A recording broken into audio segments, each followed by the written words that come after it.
Hello అండి అందరికీ. అందరూ ఎలా ఉన్నారు? బాగున్నారా? ఈరోజైతే ముందుగా మీకు హ్యాపీ సండే. నేనైతే ఈరోజు ఏం చేశానో చూద్దాం రండి. నేనైతే ఈరోజు డిఫరెంట్ స్టైల్‌లో గ్రీన్ చికెన్ అయితే చేశానండి. సూపర్ అంటే సూపర్ టేస్ట్‌గా అయితే వచ్చింది. వీడియో తీస్తున్నాను. నెక్స్ట్ వీడియోలో పోస్ట్ చేస్తాను.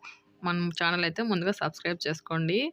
తర్వాత అయితే తెలంగాణ స్పెషల్ బగారా రైస్ అయితే చేశాను. చికెన్ కాంబినేషన్‌గా బాగుంటుంది. ఎప్పుడన్నా తిన్నారా? తర్వాత వైట్ రైస్‌లోకి రసం,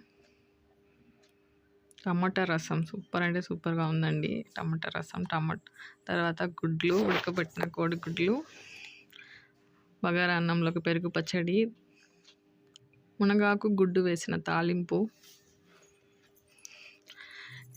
పొయ్యి మీద మరుగుతున్న సంగటి అండి. ఇంకా సంగటి కలిగి మీరేం చేసుకున్నారో ఒకసారి కామెంట్ చేయండి. నేను చేసిన వంటలైతే నచ్చినట్లయితే లైక్